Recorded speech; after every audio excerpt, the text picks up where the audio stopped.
Hi, this is Jim Spohrer with ISSIP, and I would like to share a presentation with you. So let me go ahead and share my screen and bring up the presentation. And it is a presentation about um, an AI digital twin, version 1 of me, Jim Spohrer. And a team of San Jose State University students used heygen.com to build an AI digital twin of me. Here's the students: Vincent Lee, Viola Shao, Bradford Lee, V. Nugent, Victor Lin, and Nikhil Bacha. Thank you all for working to help ISSIP understand AI digital twins better.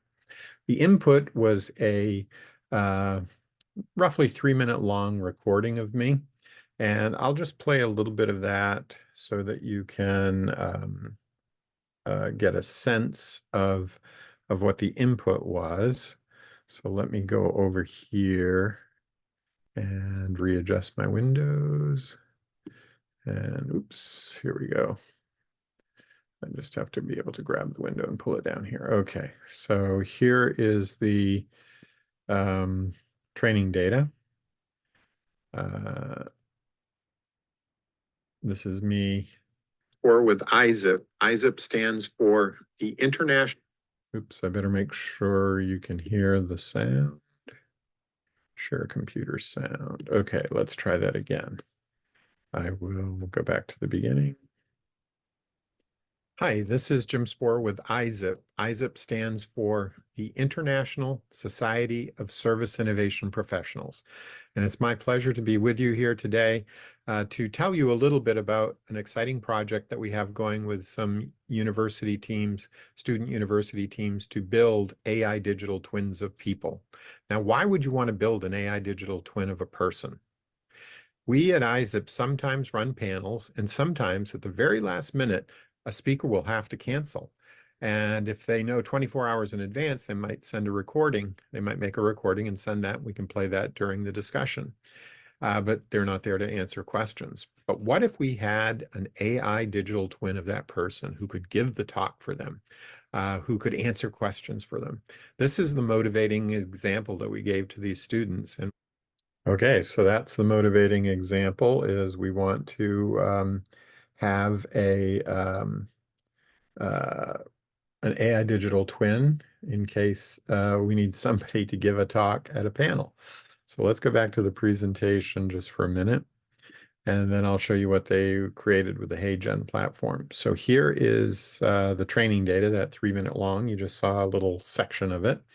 The use case was to give a talk on an article I wrote. So given an article of mine, use AI to create a short talk script based on that article, and then use AI, generative AI, such as OpenAI's ChatGPT, to also not just create the talk script, a short talk script, but to create a list of 3 questions that I might be asked about that article, and then use AI to create a set of answers that I might give, and use my heygen.com avatar to make it seem like I'm giving the talk. So here we go. This is the article, and you can go out to Service-Science Info Archive 6612 if you want to read the AI Digital Twins article that I created. And the first question, so I'm going to show what got created in a minute, but the first set of questions was, how exactly would an AI digital twin learn and mirror my behaviors? What data would it need to access? Second question, what are the privacy and security risks of AI systems having that level of data about me? And the third question is, wouldn't widespread use of AI twins just contribute to people becoming more isolated and less social? So let's stop the presentation again for a minute and now go to what the students were able to create with the HeyGen platform. So here we go. Let's make that full screen. And here's what they created. I'll play the whole thing. It's 4.5 minutes long. Greetings, ladies and gentlemen. Today, I invite you to embark on a journey into the realm of technological innovation and human potential. We stand at the precipice of a profound transformation where the lines between reality and imagination blur and our digital counterparts emerge as companions in our daily lives. Think back to less than 2 decades ago when smartphones first entered our lives. They revolutionized the way we communicate, work, and navigate the world. Today, artificial intelligence stands poised to usher in a new era of change where it both challenges and empowers us in ways we never imagined. Imagine having a second version of yourself, a digital twin, that not only mirrors your actions but anticipates your every move. This is the promise of AI digital twins. They go beyond mere simulations, becoming dynamic entities deeply intertwined with our lives, from our sleep cycles to our daily routines. But with great power comes great responsibility. As we contemplate the prospect of AI digital twins, we must confront ethical dilemmas. Do we want these virtual replicas of ourselves roaming the digital landscape? What safeguards do we need to protect against misuse and manipulation? Let's explore this question from 4 distinct perspectives. First, never, no way. Some argue against AI digital twins, citing concerns raised by pioneers like Joseph Weizenbaum. They question our readiness to distinguish between reality and simulation in an increasingly digital world. Second, not without my permission. Others demand consent, highlighting the ethical implications of cloning individuals without their knowledge or consent. Real-life experiences, such as Olga Loyek's ordeal, underscore the urgency of this issue. Maybe not sure yet? For some, the answer lies in cautious optimism. They acknowledge the potential for both good and harm inherent in technology, emphasizing the need for thoughtful consideration and regulation. And finally, yes, absolutely. Working on it now. Then there are those who embrace AI digital twins wholeheartedly. They envision a future where these virtual replicas enhance communication, collaboration, and empathy, transcending the limitations of traditional interaction. But how do we turn this vision into reality? It begins with exploration and experimentation. Platforms like HeyGen.com and OpenAI's GPTs offer glimpses into the possibilities of AI digital twins, but the journey is just beginning. As we conclude our journey today, I challenge you to contemplate the role of AI digital twins in your life. Are they a tool for empowerment or a harbinger of uncertainty? The answer lies not in technology itself, but in how we choose to wield it. Thank you for joining me on this exploration of the future. Let's embrace the opportunities before us and navigate the challenges with wisdom and courage.